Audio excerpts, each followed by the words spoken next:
Hello, Parker. A parcel from you arrived today. Hey, Fiona. Oh, that'll be your Mother's Day present. I'm pleased it finally came. Well, I am most certainly not pleased. Is this the best you could do? Huh? Well, what do you mean? You don't like them? But I got those cookies from your favorite bakery, and the flowers are from that florist you always used to compliment when we walked by. I got bored of this kind of thing aeons ago. Besides, this bouquet of flowers is tiny. Who was it made for? A dwarf? I see you're just as much as a tightwad as ever. It's not like that at all. They were actually quite expensive. I wanted Peeps Armanio's new scarf. You know, the one all the celebrities are wearing. Oh, what am I saying? Of course you wouldn't. Isn't it considered good manners to get people things they actually want? It is my present, after all. You're the most useless daughter-in-law in all of history. I'm sorry? My friend Wendy's daughter-in-law is taking her on a luxury cruise to the Maldives, followed by a 1-week stay at a 5-star hotel. You, on the other hand, how do your poxy cookies and flowers match up to that?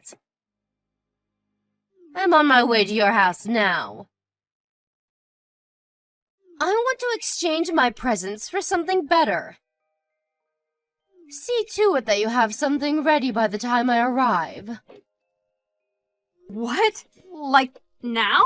When you say you want to exchange your presents, you mean you want us to go out shopping together? That made me chuckle. Like hell I'd waste my precious time shopping with the likes of you. I see. I'm on my way to your house now. You better have me a coffee and some tea cakes ready. Oh, and make me some of those sandwiches you made last time. You know, the one with the mustard and pickles. Fiona, please. What you're asking me to do is very difficult right now. I'm not at home. Good grief. Just when I think you can't get any more useless. Hurry up and get your ass back there this instant, then. I'm with someone right now, so I can't do that. Besides, I'm not sure I'm 100% clear on why you actually want to come in the first place. I told you, my Mother's Day present. I'm very willing to be kind enough to let your first abysmal failure slide if you replace it with something better ASAP. For example, the black Peeps Armanio bag you swagger around in like you think you're some kind of A-list celebrity. That would suit me just perfectly. All right, it's settled. I'm on my way to collect it. I can't give you that. My mom got me it, and it's really important to me. Excuse me? What did you just say? How dare you? What kind of wife has the nerve to refuse her mother-in-law like this? Back in my day, people treated their parents with respect. You impudent little upstart. What the? I'm not being impertinent at all. I told you. That bag's super important to me. It's not that I don't want you to be pleased with your present, but some things are too valuable to give away, and you being my mother-in-law doesn't change that. Disobeying your mother-in-law like this is the very definition of impertinence. I'm sorry, but I really can't give you that bag, so I'd appreciate it if you'd just drop it. What will it take for you to listen to me? Good grief. You need to be properly disciplined. Great. Here we go again with the discipline thing. Would you stop this already? Why would I stop? This is an emergency. Disciplining my wayward daughter-in-law is a matter of utmost importance. I'd be doing my son a disservice if I didn't. If you're disobedient with me, I can only imagine what you're like with him. I'm sick of this, Fiona. I feel like you have some kind of fresh insult or put down ready for me every time we speak. And as if that wasn't bad enough, sometimes you're violent. This goes way beyond discipline. What you're doing is bullying, plain and simple. Not that you have any right to discipline me in the first place, by the way. Who even speaks to people like that? Where do you get off looking your nose down at me and treating me like crap? You shut your whining mouth this instant, young lady! What gives you the right to talk back to me like this? A wife would never have dared talk back to her mother-in-law like this back in my day. Society's gone to the dogs. If I don't agree with something, I'll say so. Ugh, disgusting! What must your parents have been like to produce such a vile little witch? Were you brought up or dragged up? I should never have let you marry my son. Won't you divorce him and get out of our lives already? Fiona, please stop this. I get that you don't like me, and that's fine. I can't force you to. But that doesn't give you the right to demand I divorce your son every time I do something that rubs you the wrong way. Do you have any idea how much it hurts to be treated like this? Say what now? I'm the one who's hurt. You do nothing but make a fool of me. You talk back to me at every opportunity. You disobey my commands. I must be the most mistreated mother-in-law in the world. All I ask is that you fulfill your duties as my son's wife. Yeah, well, you know what? I'm so sick and tired of your crap. And that you actually make me feel like talking back. It couldn't be any more obvious that you don't like me, but if you hate me that much, I'd rather you just left me alone. Here we go with the insolence again. Just how did your mother raise you for you to be this rude and disrespectful? One thing's for sure, she failed to instill the proper discipline you need. I'll be honest, your parents never struck me as particularly intelligent, and they're clearly lacking in common sense if they raised a good-for-nothing like you. Do not insult my parents. You gave me no choice. If you don't want to hear any more uncomfortable truths, I suggest you start doing as you're told, young lady. To tell you the truth, I don't want anything more to do with you. Please don't contact me again. If you need anything, it can go through Daryl. What did you just say to me? Do you seriously think this is an acceptable attitude to take with me, your mother-in-law? Do you seriously think I want to carry on being insulted and abused by you? You do nothing but hurt me. Who in their right mind would put up with that? Fine, have it your way. I withdraw my request. Great. So we have an understanding then. You'll leave me alone from now on? Goodbye. Mark my words, young lady. You will not get away with speaking to me like this. You better remember that. Parker, is now a good time? Fiona, What do you want? Didn't I tell you to leave me alone? Maybe you did, but that doesn't mean I agreed to it. Did I sign a restraining order? Nope. I see. So that's how it is. Okay, what do you want? It's about tomorrow. You're going to come to my house. Huh? Why would I do that? Because I want to speak to you in person about something. Surely you wouldn't like it if I came to your place? So you can come here instead. I won't be doing that.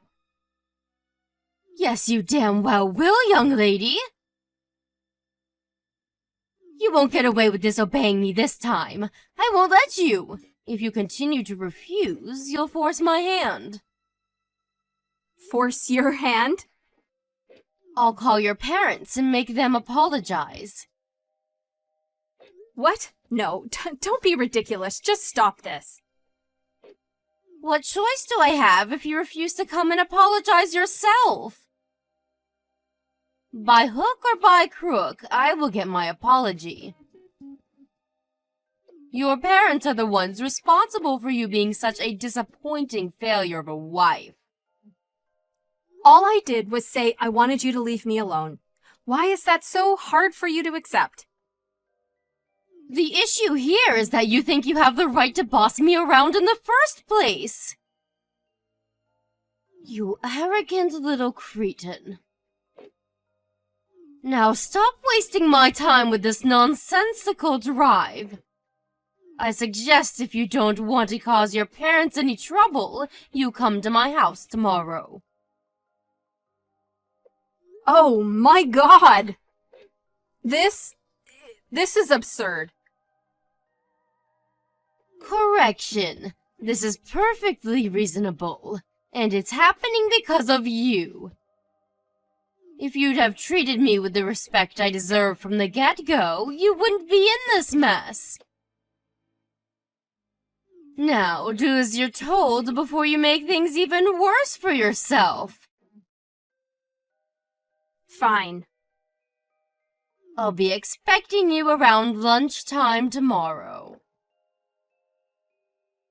I have some business to attend to in the morning, so I won't be around until noon. You're welcome to let yourself in and await my return. Well then, remember, I won't be responsible for what happens if you don't come. Your fate is in your hands now, young lady. Where are you, Fiona? Are you at my house yet? Yes, I got here 20 minutes ago. Excellent. Well, guess what? I just remembered something. I have just the job for you. I knocked a vase of flowers off the cabinet by the front door on my way out this morning. It smashed everywhere, but I was in such a rush I didn't have time to clean it up. Are you okay? You didn't hurt yourself, did you? I'm fine, but Daryl's being carried away in an ambulance. What? My son? But it should have been you! Well, it wasn't me who went to your house today. It was Daryl. Why? Explain yourself! He said he was going to have it out with you one-on-one to see if he could get you to back off and leave me alone. It's pretty obvious by now that nothing I could ever say will change the way that you act towards me. So why would I bother going? He said he stood on a pile of broken glass when he took his shoes off after arriving. The lights in the entranceway didn't work, so he couldn't see a thing. Oh my God! My poor baby! Is he okay? Is he hurt? He stood barefoot in a pile of glass. Of course he's hurt, you moron! By the sounds of it, he had himself pretty worked up for the confrontation he thought he was about to have with you. So He took his shoes off and started his march towards the living room, where he stood pretty hard on the glass shards. The wounds are so deep he can't walk anymore. You can't be serious. How can this be happening? The lights in the front porch not working was intentional, wasn't it? As was the pile of broken glass shards conveniently scattered so that whoever walked in next would get injured with 100% certainty. To think you booby-trapped your own house to injure me. I'm not sure if you're even fit to be let loose in society with a psychopathic behavior like this. The doctors are saying Daryl's lucky he doesn't have nerve damage. I never thought this would happen. I just wanted to teach you a lesson. Do you understand that if he'd ever been cut in the wrong place, your son might have never walked again because of your stupid actions? Daryl got hurt in my place this time. But it's not about who your intended target was. The fact that you're capable of something like this in the first place itself is just terrifying. Well, you should have thought about that before taking a rotten attitude with me. This crap again? Really? Even if for argument's sake we accept that I did take a rotten attitude with you, that doesn't justify you trying to put me in the hospital by booby-trapping your house. Me and Daryl have had it with you. This is the last straw. So how is my boy? He's okay, really, isn't he? Are you just exaggerating to scare me? Is he angry with me? He's almost angry enough to forget the excruciating pain that his feet are in. He said he's just grateful I didn't get hurt like you intended. And I'm just grateful my husband isn't as much as a malicious psycho as his mother. It's nothing short of a miracle that a scumbag like you managed to raise such a kind, decent man. I'm sorry, Parker. I just wanted to teach you a tiny lesson, that's all. I never thought it would end up being this serious. You think this is about the size of the injury? The fact that you thought it was acceptable to injure me at all tells me all I need to know about what kind of person you are. Your son's in a hospital bed because of you. That's all that matters. Please tell me which hospital he's staying at. I'll be there ASAP. Nope, we're good, thanks. Neither of us want anything to do with you. Our priority is Daryl's recovery now. Since you've proven yourself to be a direct threat to our health and safety, we'd appreciate it if you didn't contact us for the time being. We'll think about whether we ever want anything to do with you again once we've gotten over the shock of what's happened and calmed down. Please wait, Parker. Will you at least hear me out? I'm telling you. I didn't mean for this to happen. I wish you wouldn't be so mad with me. Be a darling and tell me which hospital my Daryl's staying at, okay, sweetie?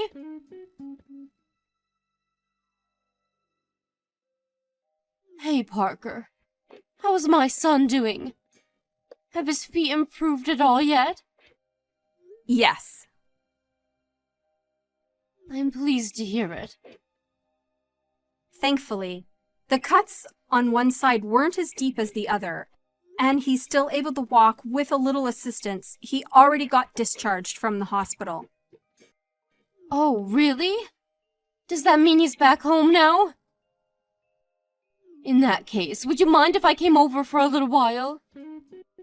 I'd love for nothing more than the chance to apologize for what I've done. Yes, we wouldn't mind that.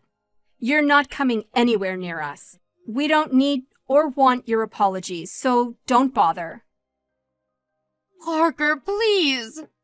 Don't be so cold. To tell you the truth, I'm racked with so much guilt and regret, I'm finding it hard to sleep. I must have tried calling Daryl over 100 times now, but he isn't picking up. Is there something wrong with his phone? I want to speak to him in person. He said he doesn't want to see you. Isn't there something you can do about that? Will you talk to him for me, Parker, sweetie? He'll listen to you, and I just know if you put in a good word about me. Will you persuade him for me? Will you do that? No. Wait, am I reading this properly? A good word about you. You must be on drugs. I don't want to see your face. I don't want to see your messages on my phone. Even remembering you exist is enough to make me feel sick. Oh my God. You won't let me meet my son. You won't even let me apologize to him. This can't be happening. What am I supposed to do now? Not my problem. But one thing's for sure. You will be paying his medical bills because, of course, this is all your fault. That's all you can do for us. And if you genuinely want the best for Daryl, you'll give him his money and get out of our lives for good. I know it's my fault. I'm glad to hear it. Bank transfer will do just fine. Thanks. We're cutting off all ties with you once we have the money. Have a nice life. Cutting off all ties with me? No way, you can't surely be serious. I am not gonna mince words, Fiona. I hate you for what you did. And Daryl hates you even more. That's why neither of us ever want to see you again. Oh my God, please no! Surely you're not going to abandon your poor aged old mother by the wayside like this over something so trivial. Trivial? Are you trying to make fun of us? You think what you did is trivial. I'm not just talking about putting your son in hospital here either. Did you forget how you've been treating me ever since me and Daryl got married? You bullied, tormented, and abused me. You used the fact that I wanted your approval to your advantage and made me feel so worthless and insignificant that I even considered ending it all while ignoring all of Daryl's warnings, of course. Then, as if that wasn't enough, you had to top it all off by hospitalizing him with a psychotic booby trap. You deserve far worse than being abandoned by the wayside. You should be in a jail cell. Look, Parker, I know what I did was wrong, but still, don't you think cutting off all ties is a little drastic? Surely we can all talk this through once you've calmed down. I'm his mother, for crying out loud. You're not his mother anymore. Now, you're just a criminal. You hurt the most important person in the world to me, and I'm livid with you for it. But I'm not the only one in the wrong here. If you'd have just been nice to me from the get-go, none of this would have ever happened. Some of the blame lies with you. You mean you one-sidedly bullying me and me accepting it and doing as I was told the whole time, like a good little victim, makes this my fault? This is exactly why we can't continue having you in our lives. Not only are you dangerously deluded, but you're so lacking in self-awareness that you're beyond redemption. Even when I finally reached a breaking point and begged you to stop, far from considering what I was saying and reflecting on your behavior, you doubled down and became even crueler. The one at fault here is you. I haven't done anything wrong. Stop trying to make it sound like I have. I'm really, really sorry. I swear on my life. I'll make this up to you if it's the last thing I do. Please don't leave me all alone. Please don't steal my son from me. He's all I've got left. Steal. There you go, deflecting blame again. You really are an expert at this, huh, Fiona? I'm sure I'm wasting my energy here, but once again, you're the one who got yourself into this mess. Anyway, it wasn't me who made the decision in the end. It wouldn't be my place. Daryl's the one who said he never wants to see you again. No. I can't bear to lose my family. I don't have anyone else. I'm on my way to your house now. Let's just talk this through as a family one last time, okay? If you're not satisfied after that, I'll gladly leave you alone. I want to apologize to you in person, and when I say I'm sorry, I mean it from the bottom of my heart. Please, will you reconsider, sweetie? You can come if you like, but you'd be wasting your time. We don't live there anymore. Huh? We decided to move. Think about it. Wouldn't you be scared if someone who injured and hospitalized you knew where you lived? We were genuinely worried and wanted to get away ASAP. So we're staying in a temporary accommodation until we can find somewhere more long-term. Temporary accommodation? Where? Do you really think I'd tell you? The bottom line is that our commitment to cut all ties with you remains as sturdy and unwavering as ever. You could apologize 1,000,000 times over and it wouldn't change a thing. Anyway, we're done. I have no reason to continue this conversation, so I'm gonna go. No, wait. I'm begging you, please. Don't abandon me. I'll be nicer to you. I'll do anything. Please, just anything but this. I can't bear to lose you both. You'll be fine. Don't worry. We'll at least make sure you get a funeral when you die. So it's not like we're totally abandoning you. We just need to keep some distance until then. All right? Well, that's it. Enjoy your new life all on your own and stay the hell away from us. That's all we want from you now. After that, me and Daryl moved out of state in utmost stealth and secrecy so that the mother-in-law from hell would have no hope of ever finding us again. Despite asking her not to, she constantly bombarded us with messages, begging for forgiveness even after she'd sent the money to cover Daryl's medical bills, which is why we both blocked her as we were moving into our new home. Ah, that felt good. She has no means of contacting us now. We're keeping an eye on her movements through frequent communications with Daryl's relatives just to be on the safe side. Apparently, she's currently working her way through the entire family trying to figure out where we are. But since all of her relatives now despise her for the despicable stunt she pulled, the response is invariably some variety of stick it where the sun don't shine. What can I say? What goes around, comes around. As for me and Daryl, we're living our lives in peace, quiet, and happiness in our new home. His feet are more or less fully healed now. He's really pleased he doesn't have to use crutches anymore. We'll never be able to forgive his mom for what she did. As far as we're concerned, we'll be happy if we never see her again for as long as we live. We're enjoying our new life together in peace and harmony, and that's all that matters.